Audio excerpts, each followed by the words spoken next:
Simple explanation for psychopaths. Psychopaths are those who show no empathy and seem to not care if they harm or kill people, and there is currently no known scientific cause why one individual can become a psychopath while others do not, such as within the same family, etc.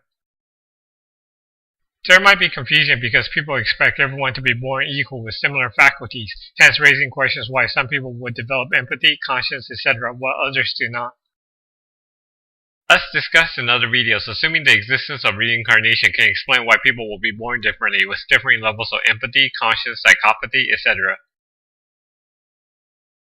As a case study, a girl named Mary strangled 2 boys to death in 1968 and supposedly laughed during their funeral, which is typical of psychopaths to show no remorse while possibly showing pride and joy for what they've done.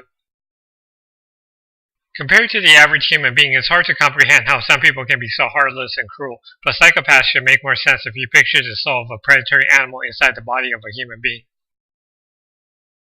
For example, picture yourself as a cat. You would seek to kill small animals for your food and or your amusement, and when you successfully kill something, then you will feel happy and proud of yourself. Similar to a cat, Mary, for example, went for the throat of the 2 boys, strangled them to death, and seemed to have been proud of her success, like how you would expect a predatory animal to behave.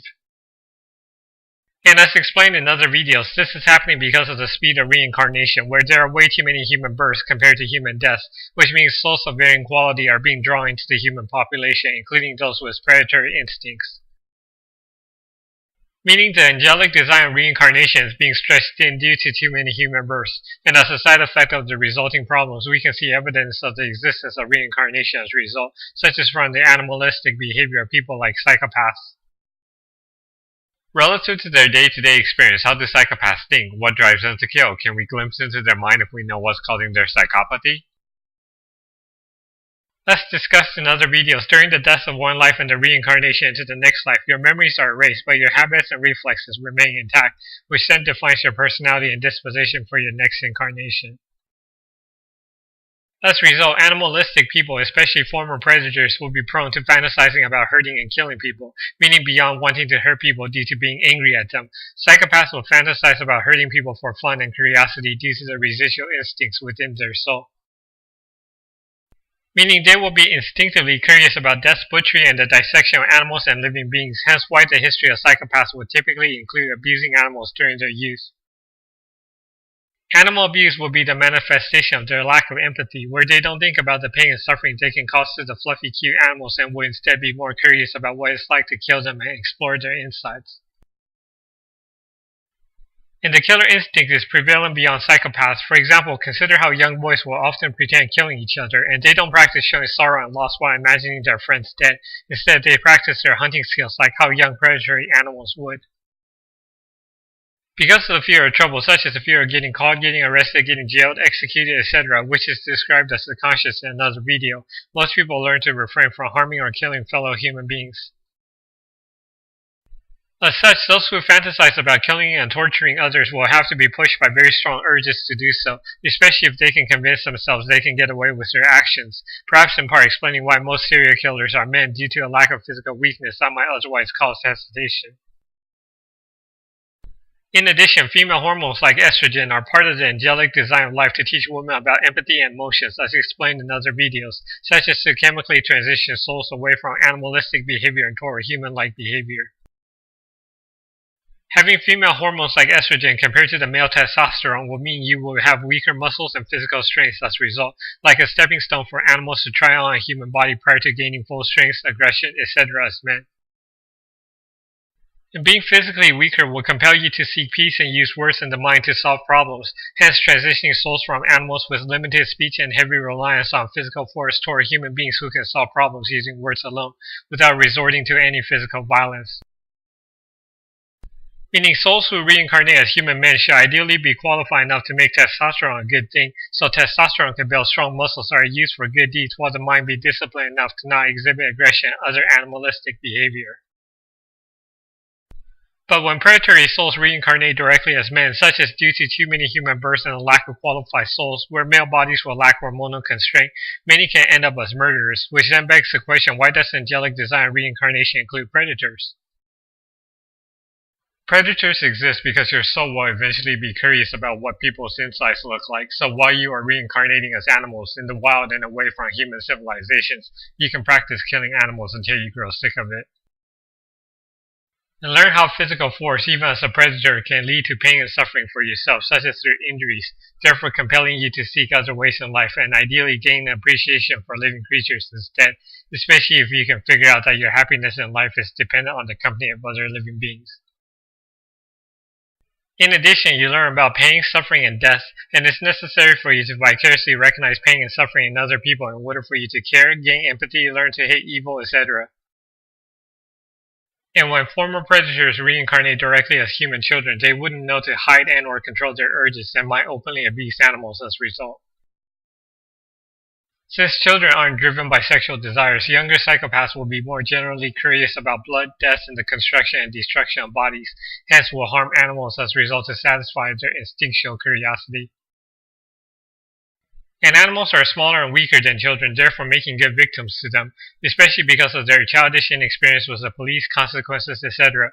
They can end up acting like the predatory animals they were in past lives and will hunt and kill small animals as a result. Then as they age and learn about law and order, their fear of consequences can tame and restrain their killer instincts, and hence why adult psychopaths are often sexual predators because they need additional motivation like from lust to overcome their fears and reservations. Should individuals find meaning to life through love, children, and work as examples, then there will be a lack of focus and motivation to kill people, since life is filled and occupied with other things to think about and do, and human beings will have value to them other than being meat. This might lead to other problems like spousal abuse, meaning their animalistic ways can continue despite finding love and other purpose to life, until they learn to change each and every animalistic habit within their soul until only goodness remains. Especially when emotions run high, such as while arguing with people or when they can't get what they want, etc. Animalistic people wouldn't be good at solving problems so that their emotions like anger can keep rising and rising, possibly until some sort of evil climax. And it takes time to learn how to tame your ego, control your emotions, etc., to learn how to solve problems calmly and rationally while respecting other people. For example, when two people are arguing and feeling emotional, the fair and objective thing to do is to take a third-person perspective and view the situation rationally to figure out what makes the most sense based on evidence and reasoning. Animalistic people wouldn't be good at controlling themselves and their emotions, such as because they haven't gained enough experience and practice across lives to know how to utilize techniques like counting to 10 to calm down, for example. And this is applicable to other emotions like lust, for example, where psychopaths' loneliness, horniness, and bloodlust can combine and seize to the point they will want to capture a body and play with it like a toy, and the psychopaths can be sucked into this fantasy without knowing how to get themselves out. Without any other aim to focus on in life, psychopaths can dwell in their fantasies until they work themselves up and drive themselves into action, as if their lives are meaningless and unfulfilled until they can act out their fantasies, because they don't seek any other purpose to life. Similar to pursuing other dreams, individuals, including psychopaths, can overcome their inhibitions and reservations if they work on their thoughts and fantasies long enough, and work out the details and logistics until their dreams appear tangible. In other words, psychopaths are essentially predatory animals trying to figure out how to satisfy and get away with their predatory habits and behavior among human beings. Like having a predatory mind without physical advantages, because human beings tend to be physically similar in strengths and abilities and have concepts like the police, etc., therefore making overt evil difficult to get away with.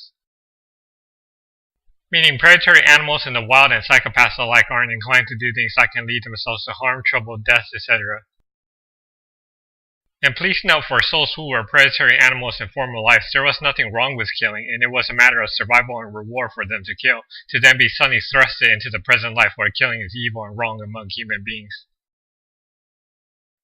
Because the speed of reincarnation is causing the appearance of animalistic and predatory human beings, we can see evidence that souls of human beings come from animals, therefore providing evidence that reincarnation exists.